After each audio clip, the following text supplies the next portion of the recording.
नमस्कार दोस्तों, स्वागत है आपका अपने channel GK and GS academy पर। दोस्तों, आज हम लोग भूगोल के संबंधित कुछ महत्वपूर्ण प्रश्न करेंगे। ठीक है, यह जो वीडियो है इसका पार्ट 2 है। तो फ्रेंड, समय की बर्बादी न करते हुए चलिए आगे चलते हैं। पहला प्रश्न आपके सामने है, दो देशांतर रेखाओं के बीच की दूरी निम्न में से किस नाम से जानी जाती है।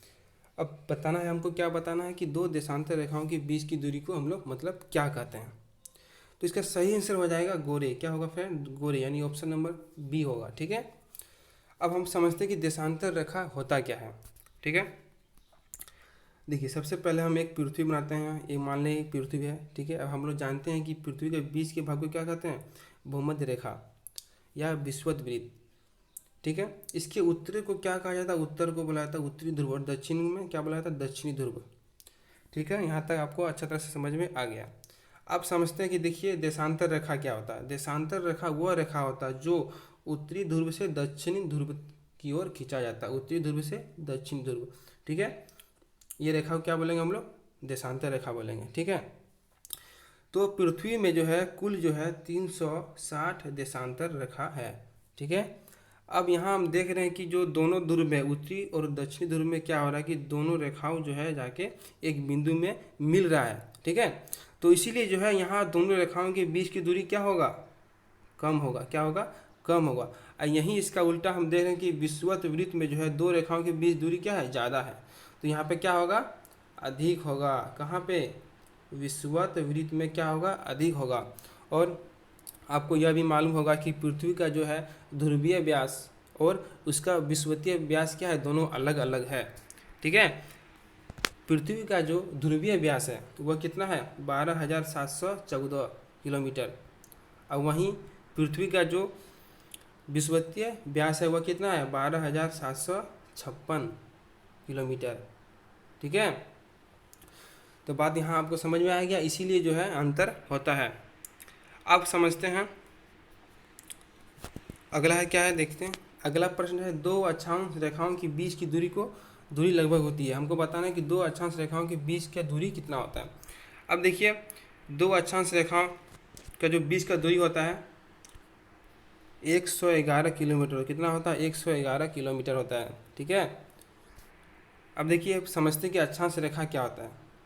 ये हो गया पृथ्वी, भूमध्य रेखा, उत्तरी ध्रुव, दक्षिणी ध्रुव। ठीक है, अब वैसी रेखा जो पूर्व से पश्चिम की ओर जो है भूमध्य रेखा के समानांतर खींची जाती है। ठीक है, पूर्व से पश्चिम की ओर भूमध्य रेखा के समानांतर खींची जाती है, उसको क्या बोलेंगे? अक्षांश रेखा बोलेंगे। ठीक है, और इसकी संख्या जो है पृथ्वी में कितना है? टोटल 180 है। ठीक है, 180 है। और दो रेखाओं के बीच दूरी कितना होता है? 111। और वहीं देशांतर रेखा का जो दूरी कितना होता है? 111.32। कहाँ पे होता है? यह विषुवतीय वृत्त में होता है। विषुवतीय वृत्त में जो है 111.32 किलोमीटर जो है दो देशांतर रेखाओं के बीच दूरी होता है। आपको यह जो है याद रखना है। ठीक है फ्रेंड, यहाँ तक आपको अच्छा तरह से समझ में आ गया होगा। अब देखते हैं अगला प्रश्न। अगला प्रश्न है कि अंतर्राष्ट्रीय तिथि रेखा कहलाता है। अब देखिए, जो अंतर्राष्ट्रीय तिथि रेखा जो है क्या कहलाता है, तो इसका सही आंसर हो जाएगा 180 डिग्री देशांतर, यानी ऑप्शन नंबर क्या हो जाएगा? ऑप्शन नंबर डी हो जाएगा। ठीक है, अब समझते हैं कि अंतर्राष्ट्रीय तिथि रेखा है क्या। अब देखिए, अंतर्राष्ट्रीय तिथि रेखा जो है उसको 180 डिग्री देशांतर माना गया, क्योंकि इसके दोनों तरफ क्या होता है? एक दिन का जो है एक दिन का अंतर होता है। क्या होता है? एक दिन का अंतर होता है। ठीक है, अगला प्रश्न है, अंतर्राष्ट्रीय तिथि रेखा का निर्धारण किस वर्ष किया गया? अब देखिए, अंतर्राष्ट्रीय तिथि रेखा कितना? 180 डिग्री देशांतर। अब इसे किस वर्ष निर्धारण किया गया? तो क्या हो जाएगा? 1884 ईस्वी को। ठीक है, अब देख समझते हैं इसको। अब देखिए, वाशिंगटन डीसी में जो है 22 अक्टूबर जो है 1884 ईस्वी को जो है एक अंतर्राष्ट्रीय गोष्ठी वहाँ पे मनाई गई थी। ठीक है, एक अंतर्राष्ट्रीय गोष्ठी जो है सम्मेलन हुआ था। कहाँ पे हुआ था? वाशिंगटन डीसी में। ठीक है, और कहाँ पे? वहाँ पे जो है वाशिंगटन डीसी के जो है स्थित में है एक है रॉयल वेधशाला। क्या नाम है? रॉयल वेधशाला। ठीक है, यहाँ पे जो है एक अंतर्राष्ट्रीय गोष्ठी हुआ था, जिसमें जो है 180 डिग्री देशांतर रेखा को जो है अंतर्राष्ट्रीय तिथि रेखा घोषित किया गया था। ठीक है, अब समझते हैं अगला प्रश्न, देखते हैं क्या है। अगला प्रश्न है, पृथ्वी को कितने समय कटिबंधों में बांटा जा सकता है। अब देखिए, पृथ्वी को जो है 24 कटिबंधों में बांटा गया है। कितना में? 24 कटिबंध में। ठीक है, इसको ज़्यादा समझने का आवश्यकता नहीं है, इसको आपको जो है याद रखना है। अगला प्रश्न है, भारत का परमाणिक समय किस स्थान से निश्चित किया गया। अब देखिए, भारत का जो परमाणिक समय यानी मानक यामोत्तर कितना है भारत का, तो कितना है आपको मालूम होगा। नहीं मालूम है तो समझ लीजिए 82 जो है 82.5 डिग्री। कितना है? 82.5 डिग्री जो है भारत का जो है प्रमुख यामोत्तर है। और 82.5 डिग्री कितना है? पूर्वी देशांतर। कितना है?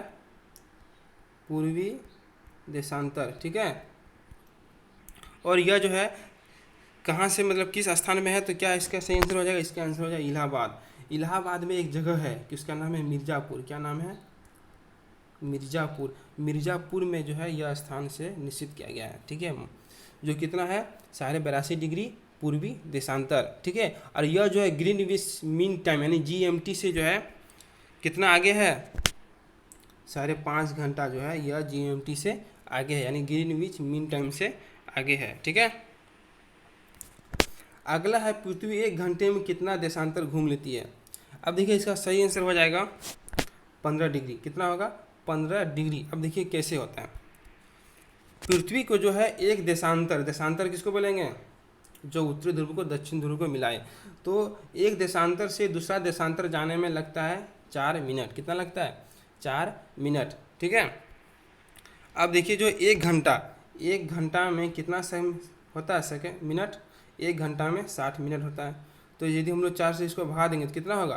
15। तो 15 डिग्री जो है 1 घंटा घूम लेती है। कौन? पृथ्वी। तो आपको समझ में ये अच्छी तरह से आ गया होगा। अगला प्रश्न, ग्रीनविच किस देश में है। ठीक है, ग्रीनविच जो है किस देश में है, तो सही आंसर क्या हो जाएगा इसका? UK। क्या होगा? ऑप्शन नंबर बी, UK हो जाएगा। ठीक है, UK में लंदन में है। ठीक है, अगला प्रश्न है, एक देशांतर की सर्वाधिक दूरी कहाँ पर होगी। अब देखिए, यह मैंने जो है आपको पहले ही बता दिया है कि एक देशांतर की सर्वाधिक दूरी कहाँ होगा। देखिए, समझते हैं इसको फिर एक बार। उत्तरी ध्रुव, दक्षिण ध्रुव, भूमध्य जो है रेखा है, ये हो गया देशांतर। तो सबसे अधिक दूरी कहाँ होगा? भूमध्य रेखा यानी विषुवत रेखा पे होगा। कहाँ होगा? विषुवत रेखा, यानी ये हो जाएगा आंसर। ऑप्शन नंबर सी हो जाएगा आंसर। लास्ट प्रश्न क्या है, देखिए अंतिम जो है,